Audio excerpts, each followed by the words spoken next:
Hey guys, Leyland here, and welcome to yet another Hardcore Nuzlocke video. Today's run, I'm going to be going back to my roots as a Pokemon fan.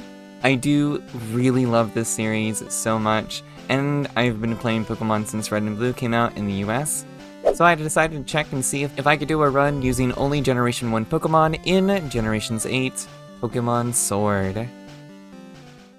Here's the rules on screen that I'll be using during this run. Feel free to pause or go ahead and check it out down in the description below. So you guys, let's go ahead and break right out of that gate. Keep it up there, Fluffy Mareep. I believe in you. Anyways, it is time to pick my starter. So for this unique run, I of course can't use any Kanto Pokemon among these. I had you guys choose my starter on a poll. So thank you guys so very much for choosing Bulbasaur as my starter. In order to do this properly, I choose Sobol so that way my rival Hop picks Scorbunny. Now, this run becomes slightly more challenging. When I eventually do get the Pokédex from Sonia, cute by the way, I do trade out my starter for my real one. Say hello to Mr. Frog. On the way, I get my first encounter. It's a Caterpie, and I call her Bug. As I make my way to Sonia's grandma's house, I get Merbat the Magikarp. Hop wants a battle for the endorsement letter. This battle honestly was super easy. Bug was spared for now so that way she could evolve into Metapod. And honestly with that you guys, just a hop and a skip and a train ride to the magical wild area. So here it is you guys, the wild area. And quite honestly, this is where I'm going to be getting the majority of my Pokemon during this run. Here's a quick bullet point of what happened. I catch Oddish and name it Sunny. Bug evolved into Butterfree, spent my Watts to get a bunch of stuff, caught Grill the Diglett, caught Vex the Vulpix next, got lost fishing for a bit, and honestly found nothing. Mr. Frog evolved into an even bigger frog, finally caught a Goldeen, called her Pepper, and yeah, never used her, so don't get attached. I played with my Pokemon, and quite honestly, I ticked most of them off. I got crabs and named them Miss Claw. I found a Shelter, but honestly, it was too swole for me. I'm gonna let you go for now, but honestly, I'm gonna be catching one later. Bruh. Merbat evolves, and I've got my monster on my team. And with that, you guys, that is the wild area. For now at least. The crazy thing about these games, in Generation 8 at least, is that the intro to this game, to the first gym, it takes a while. Speaking of which, here's the first gym. It's Milo, the Chad Grass gym leader. Bug easily takes care of his Gossifleur. His Dynamaxed Eldegoss nearly kills Vex with Max Strike. Little did I know, I could have evolved them prior to the battle, and maybe tank the hit a little bit better. Either way, I switched to Sunny to weaken it, and then switched out to finish it off with Mr. Frog. And with that, you guys, my first gym badge is mine. I then decided to evolve Vex into Ninetales, and along the way, Sonia evolved into Gloom, and I immediately evolved him into a Vileplume. And with that, it is off to the second gym. After the annoying water park puzzle, it is honestly everyone's favorite water gym leader, Nessa. I'm not gonna lie, she's pretty cute. And, well, honestly, Sunny soloed her entire team. Like, legit, it is the easiest gym match so far, and my second gym badge is obtained. Moving on to the third gym, because quite honestly, everything is gonna be going by pretty quick. And it's not long until I go up against the third gym. During my second match with BD, I made a fatal mistake, and unfortunately I lost Grill to his Gothia. RIP, but that was totally my fault. On Motostoke outskirts, I did catch Muffin the Coughing. I then went to the wild area and I caught Mistress the Ghastly, and finally caught Big Pearl the Shelter. And just before facing Cabo, I made a wardrobe change. But just before that, Mistress evolves and I trade them with my buddy Jiroku to get Gengar. Now it is finally time to face against the calm but yet fiery man, Cabo. Leading with Merbat easily takes out most of his whole team. Yet, getting burned and intimidated severely cripples Merbat, so I need to go ahead and install Centiskorch's Gigantamax form, and then having to switch out into pretty much everyone.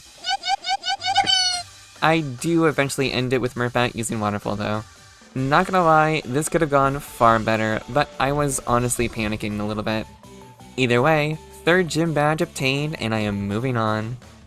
Shortly after this, of course, Miss Claw evolves into Kingler. Mr. Frog also evolves into Venusaur. I venture into the DLC to get Grandpa the Slowpoke after finding 35 Alolan Dinglets. Sadly though, the NPC trades are all random and random spawns. So, at least for now, I do skip it and I head to the 4th gym. Along the way, of course, Grandpa evolves.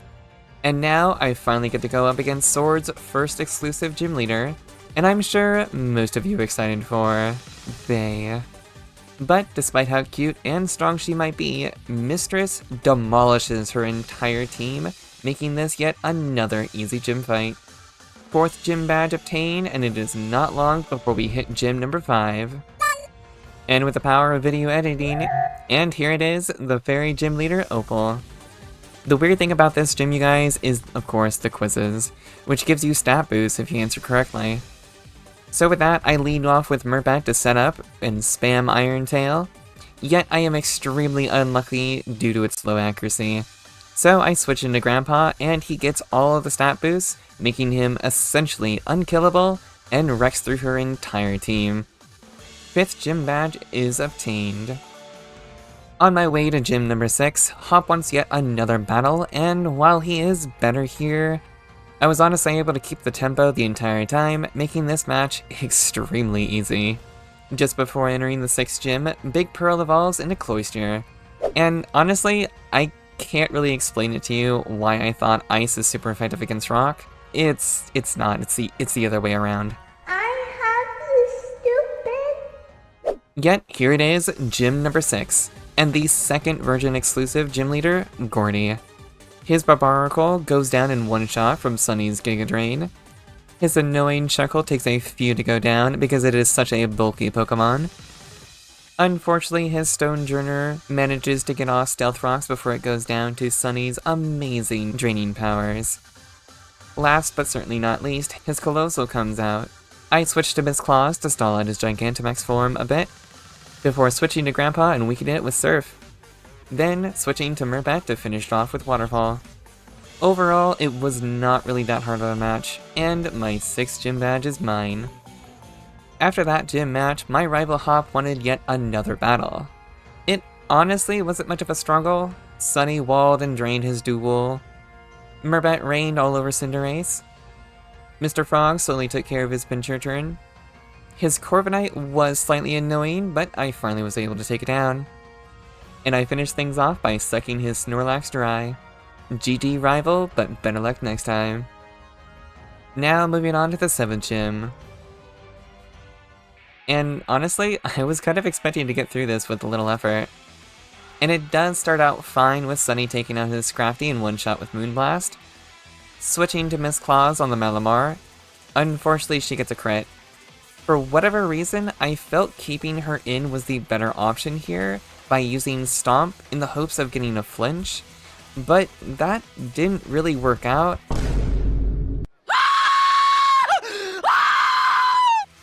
And unfortunately, Miss Claw died. Another mistake on my part, and honestly, an easily avoidable death in this run. I switch back to Sunny and slowly drain the Malamar.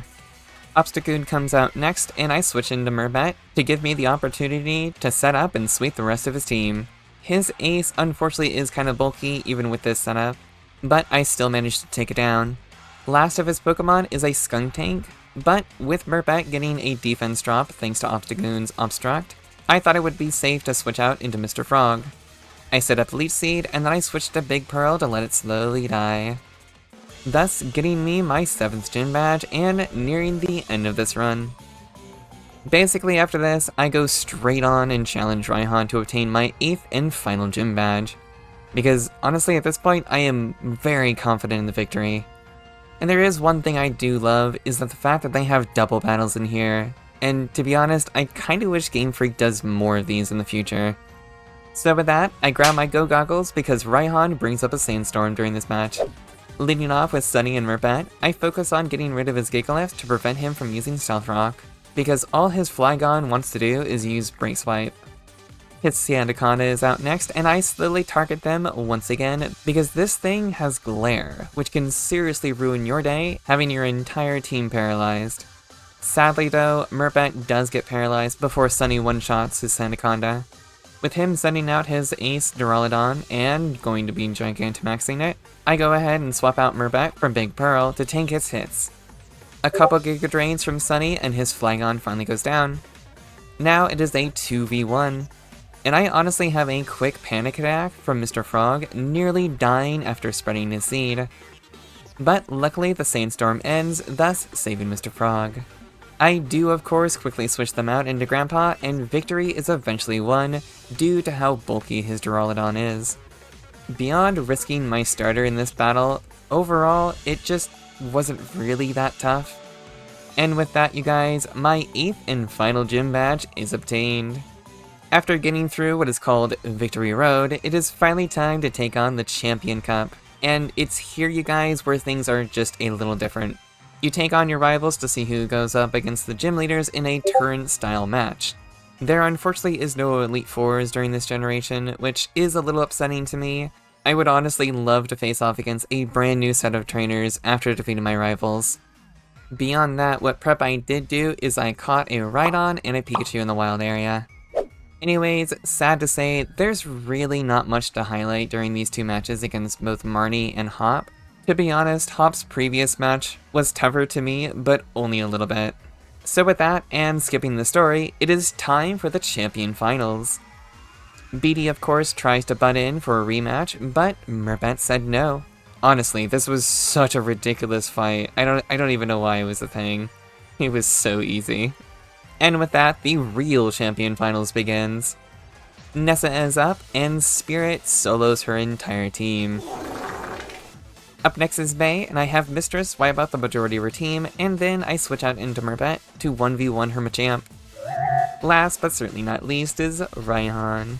And to be honest, I kinda wish that they kept it a double battle, but oh well. Honestly, at this point, I must have been overly confident leading with Murpet on this one, because once his Goodra came out, I completely forgot that it had the move Thunder, and it unfortunately takes her out. But not gonna lie, in future runs of mainline Pokemon games like this, I think I'm probably just gonna go ahead and ban Gyarados, because it doesn't really have me focusing on the battles as much when I use Murpet. The whole Dragon Dance setup and just sweeping through teams makes things way too easy. Beyond that, Grandpa basically takes out the rest of his team. And with that, the Champion Finals is done, and it is time to face off against Leon the Champion. Oops, my mistake, there's plot. However, thanks to the power of editing, I can skip because it's not that important to me. I know what you guys are here for, it's the battles. And with that you guys, it is finally time for my last match of the run. Let's see if Leon is going to be super easy or an actual challenge. This is my final team going against him. It is Mistress, Mr. Frog, Grandpa, Sunny, Big Pearl, and Muffin. When the battle starts, I'm aware that his Aegislash likes using King's Shield, giving me the opportunity to set up with Nasty Plot. After doing so, one Shadow Ball one-shots his Possessed Sword. Haxorus is out next and shortly leaves with Dazzling Gleam. Rhyperior is certainly intimidating, but it is no match for a +2 special attack, Stab Shadow Ball. Rillaboom comes out next, and just like the rest, it is one-shot. Dragapult is out next, and it's just like that, they are gone. His final Pokemon comes out, and this is where my strat changes to stall out his Gigantamax form. I basically swap out anticipating the moves into the right Pokemon, and after his Charizard reverts back, I try setting up Toxic for a cheap win, but Leon prevents it with a full restore. So I basically just play around with Mr. Frog and Grandpa, because he keeps trying to use Solar Beam, which takes 2 turns, which honestly allows me to secure the victory with Grandpa. And with that you guys, I defeated Leon without losing a single Pokemon, thus proving Generation 1 Pokémon are still good enough to tackle the later generations. So there you have it you guys, that was my hardcore Nuzlocke run in Pokémon Sword, using only Generation 1 Pokémon. Overall, not that bad. There was unfortunately a few deaths that I had that were completely avoidable, yet I'd say that this wasn't that difficult, especially when you can farm for so much stuff in the wild area alone. Beyond that, this was still a lot of fun to do. I honestly would not mind doing something like this again, but using a different generation of Pokemon. Be sure to let me know what you'd like to see in the future. However, I will be taking a short break from these runs, so then that way I can start streaming for Spooktober. If you guys enjoyed, be sure to slap that like button, leave a comment down below what runs you'd like to see in the future, subscribe, and all of that good stuff. I want to thank my wonderful, lovely members who support the channel here. I appreciate you guys. And of course, I appreciate everyone who watches the video. My name is Leyland, and I will see you guys in the next one. Later!